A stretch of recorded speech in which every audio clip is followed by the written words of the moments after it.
Hi, my name is Kate Kirain. I am co-founder of Seed Wellness, and this month at Seed we are focusing on trauma and PTSD, taking a deeper dive into what these terms actually mean, and how they impact us. And I'm delighted today to be talking to or having a chat with Dr. Anouk Houdijk, who is Seed's clinical psychologist. And Dr. Anouk has been with Seed for a long time, and she specializes in trauma, so is very experienced in talking about this particular subject. So it's really great to talk to you, Anouk. Thank you for joining us today. So we're here to talk about how trauma and PTSD, affects people, and its variety of presentations. Okay, so as a specialist in trauma therapy, how would you define the word trauma? Hello, everyone. Nice to be here. So trauma is any event that's highly stressful, frightening, disturbing to an individual and their nervous system. So that then covers a multitude of areas. So you could have single event traumas, which might be a car accident or some form of violence, or you could have multiple events as well under that remit too. So anything that's sort of particularly stressful, frightening, or disturbing to that individual. Okay, and we're here to talk about trauma and PTSD, and I think it's probably quite an important thing to differentiate between the two. So how do they differentiate? Yes, so something that's traumatizing doesn't necessarily will not necessarily lead to a diagnosis of post-traumatic stress disorder. I mean, most of us go through life with experiences that we find traumatic. Even, for example, bullying can be traumatic, or the separation of parents, a bereavement, etc. All of these can be stressful for us. And even life transitions, transitioning from into parenthood, or moving from one culture to another, for example, all of these can be stressful.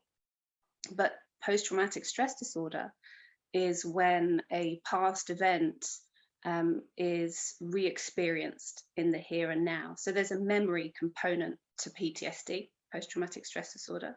So it's almost as though that memory hasn't been properly filed away, like another memory, like a memory of a birthday or a wedding, that you can go to that file and you can get that file out and remember that birthday party, or remember that Christmas that you had, and remember who was there and what the weather was like, but also how it felt.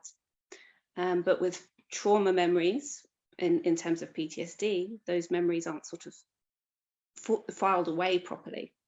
So what happens is that they are experienced with the full force of that emotion that was present during the trauma.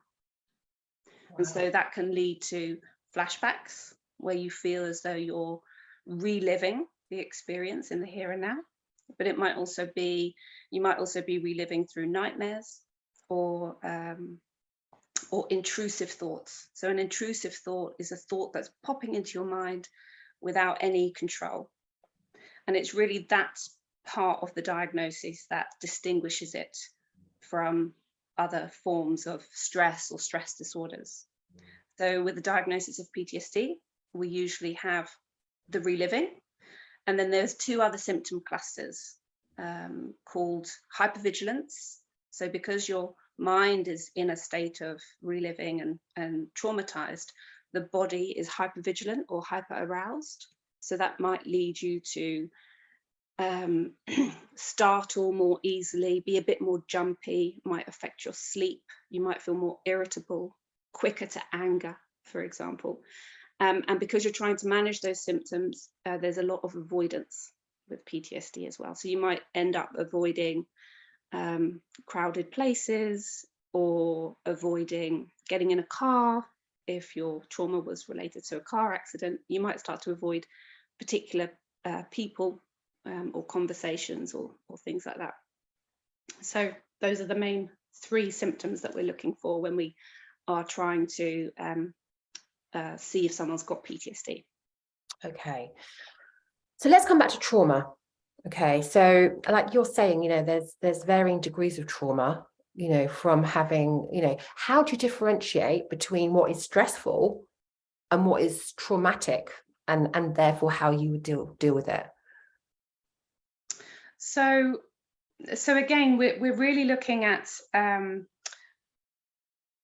we would really use quite a detailed assessment to understand what happened when and what the individual is being affected by now. So for example, if someone's in the middle of a stressful transition or coping with something that's currently happening, then actually their stress response might be quite appropriate to the situation that they're in. We need our stress response. It's there to keep us safe. It's there to keep us protected. It would be unusual for teenagers, for example, to go through exams and not feel stress. And actually a certain level of stress is adaptive and helpful. When stress and when events become more traumatic, we're really looking for that event that has had, it's a bit of a soccer punch of an event. Does that make sense? So it goes beyond a regular sort of stressful or something stressful that you've had to adapt to. And it's more an event that has caused a shock or has been experienced as really frightening or disturbing. And that might be disturbing in a way that you now view yourself differently, or it might be that you then now view other people or perhaps even the world differently. Okay. So it's really sort of shaken your view of yourself, others, and the world up to a degree that you're struggling to get beyond. That would be trauma. Okay, very much. So, how do you help people with trauma? Does your approach differ with each, either trauma or PTSD? So with PTSD, obviously we're looking at that. If we think about the spectrum, then people with PTSD are more struggling with this reliving component.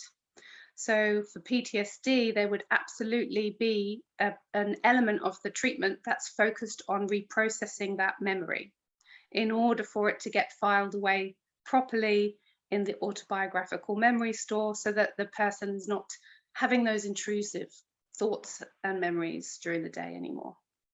Okay, and how do you do that? So what's the approach?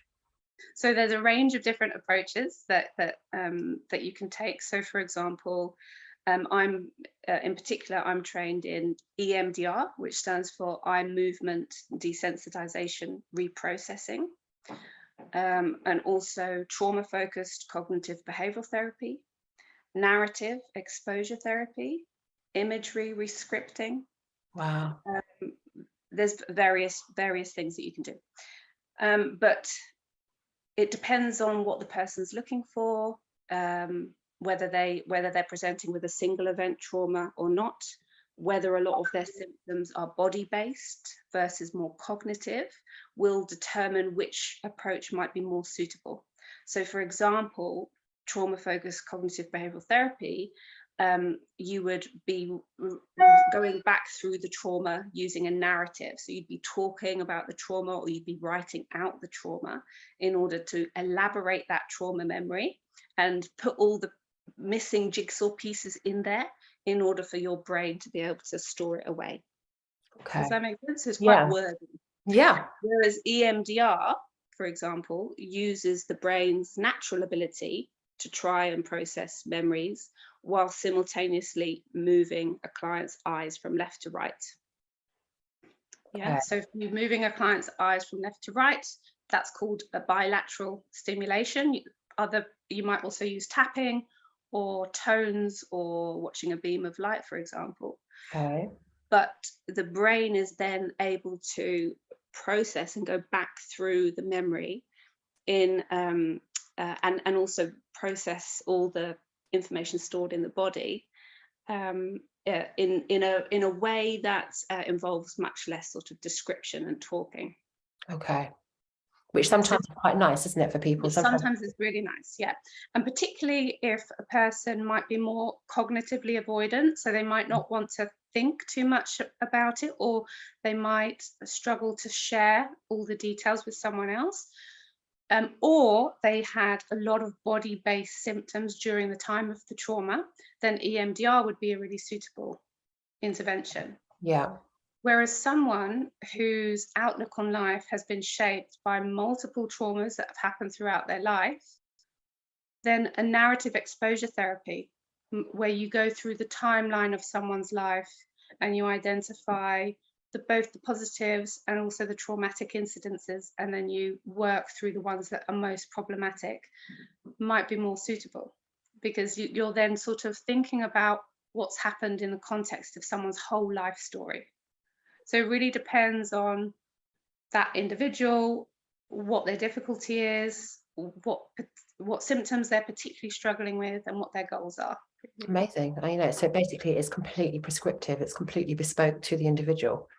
Yes. I mean, that's all we could ask for, really, isn't it? You know, it's that there's that one size fits all approach is something that is clearly doesn't work generally. Yeah. So what types of people do you see and treat? Is there a type? Is there, what do you see in clinic? So I work with across the age range. So I work with children all the way into adults.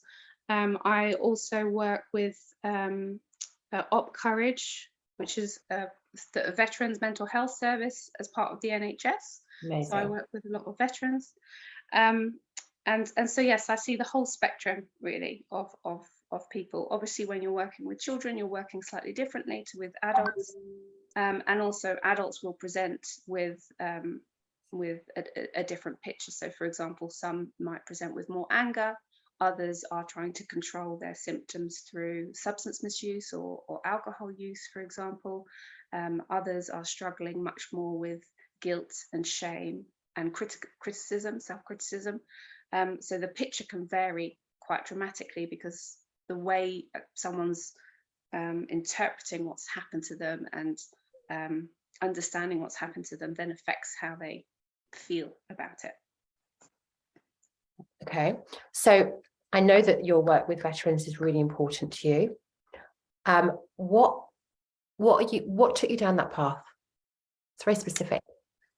Yeah, so I mean, mostly my interest in working with trauma took me down that path. So before I worked with veterans, I was working with adopted and fostered children. Okay. So I saw a lot of trauma presentations in the younger years, and then I trained as a yoga teacher, as you know, because I'm very interested in working with the body in trauma work, and then I had the opportunity to work with the veteran population, so I wanted to do that to develop my skills in working with trauma and adult trauma. And it feels a little bit like I've completed the circle now, in terms of, I can imagine some of the young people I saw when I was working with the adopted and fostered kids, for example. I now see similarities in the adults, veterans that I'm working with. Interesting. Yeah. Okay. So just because we're going to be talking about this a lot more at Seed, okay, this is something that we've decided we're going to do. We want to start to talk more boldly about I've lost you there, Anouk. There you are, you're back. We want to start talking a bit more broadly about the mind-body connection. And as someone who works with mental health, and also you work somatically because you're a yoga teacher, we want to start to shed some light on this intrinsic link between body and mind, and how one affects the other, how the body can speak the mind, and vice versa. What happens in, what's your view on that innate connection, and how emotions showing up in the form of pain, chronic pain, illness, and dare I say, even disease? Yes, it's a huge area. Yeah, my view is that how can you possibly separate the body and the mind? They are so interconnected. There's one of the nerves, the vagus nerve, is called the wandering nerve. Vagus stands for wandering in Greece, and because it has networks from the brain all the way, even around the mouth, and in the ears, in the neck, on the heart, on the digestive system. It's one of our largest cranial nerves, and it's so important in terms of the messages that it sends to the body, and also back up to the brain. So we know that if you change someone's breath pattern, you can induce different emotional states, for example. So you can actually work with the body to influence how the mind feels. We know that about 90% or something of our serotonin is actually taken up in our gut. And serotonin is one of the feel-good hormones that the pharmaceutical companies put in a lot of their antidepressants. So I think more and more these different fields are beginning to sort of connect and understand one another. And of course, particularly when you're thinking about chronic trauma, and by chronic, I mean pervasive, prolonged situations where you've been unable to get out of a traumatic environment. So I'm thinking about children here, I'm thinking about abusive relationships. Obviously, there are strategies that the mind uses to cope with those situations. And then then traumas can become much more body-based, because the mind, when it is trapped, can dissociate, which means it, in order to protect itself, it can sort of separate back from the experience. And that's a really adaptive, functional way of coping with what's going on in the here and now. But obviously then your body still remembers. Your body keeps the score, as Bessel van der Kolk will say, who's one of the prominent authors in this field. Yeah, the body keeps the score. Yeah, that's one. We need to create a library at Seed, and we need to put that at the top of the list, So it's just really, important, for people to be treating their mental health in order to help their physical health and prevent and even manage illness and even disease. That's a bold thing for us to say, but I think it's time that we, started to really dig deeper into that. So thank you for that. Yes. And I was going to add there, in terms of disease, lots of disease can be tracked back to inflammation in the body. And we know that mental health, if you've got depression, for example, that the levels of inflammation in your body are higher. And if you are living in a traumatized state, so you're hypervigilant, you might be sort of, your nervous system has been dialed right up. You've got more stress hormones in the body, and your body is operating with higher levels of inflammation in it. And so chronic inflammation, again, in short bursts, it's helpful for that. That's part of your body's immune response system, but more chronic activation of that can lead to more problems and disease. Absolutely. It's hard, having to work a lot harder, isn't it, at the end of the day? So it's, it's going to have that impact. So is your offering available on private healthcare? If not, how do you feel about that?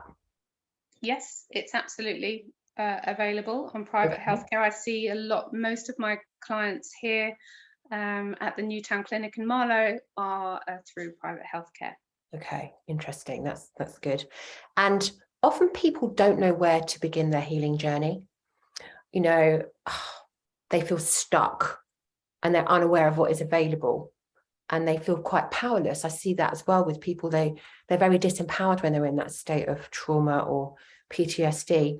If you had to summarize 3 best, routes, or what would be your 3 top tips to those people out there to help them get onto that path, that healing path? Well, my first top tip would be to say, if you're living in a traumatized state, and you're seeing the world and going and living through a traumatized mind, you don't have to live that way. You know, that's not your fault that that's happened. That's just the way your mind and body have adapted. And you're not going crazy, because flashbacks and re-experiencing can feel very scary, and people then often start to judge themselves. So they can start to think, well, why can't I do this anymore? Because I used to be able to do it. I'm changing, I've changed, I'm somehow less than I was before, or I'm broken. That's not the case. It's because you're living in a traumatized state and your body is constantly telling you to be aware and alert. Okay, so that can be, we can treat that. So don't try and manage it on your own. Go and tell someone, go and seek help, go to your GP, search for PTSD UK, for example, or support with trauma. There's a whole bunch of charities out there where you can get more information and get more support. That would be my first tip. My second tip would be work to regulate your nervous system. So one of the main things here is the hypervigilance, that sort of dialing up of the nervous system. Go to a yoga class, tell your yoga teacher that you're struggling with trauma and stress, or PTSD even, if that's related to you, and begin working with your body and your breath to calm the nervous system down. Improve your gut health, improve your sleep. Think about the pillars of Seed Wellness here. I think we've got articles on the pillars of health, haven't we, on the website? So definitely try and get those things in order. And then my third tip would be begin to reclaim the things that the trauma and stress have removed from your life. So if you're no longer doing particular activities because you can't face them, or you've been avoiding them, take small steps, get support to help you, but begin to reclaim areas of your life that you've perhaps lost. I love that. I think that's just such a great tip, and like you say, people don't have to live like that. There is help available. Well, I think we've pretty much covered everything we were hoping to cover. So is there anything else that you want to share with people out there? No, I think we've covered it all. As I said, do have a look online. There are so many resources out there. Have a look at PTSD UK, and Birth Trauma Association as well is a really good one. The Mind website have a whole bunch of recommendations and charities that you can link in. And of course, you can get treated on the NHS as well. So go to your GP, get an assessment, and ask for some psychological support. Okay, that's good advice. If people wanted to see you and they wanted to get in touch with you, obviously they can find you on the Seed Wellness website under psychology, on the what we offer. Yes. Is there any other way that they can contact you? Is there a website they can go to find out more about you? Yes, you can go to the Newtown Clinic, marlow.co.uk. That's our website here, so you can contact me via that, or as you said, on the Seed Wellness website. Okay.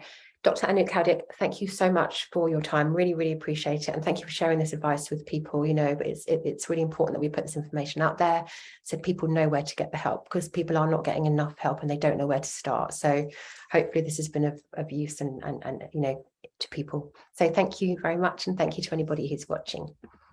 Thanks, Kate. Bye. Bye.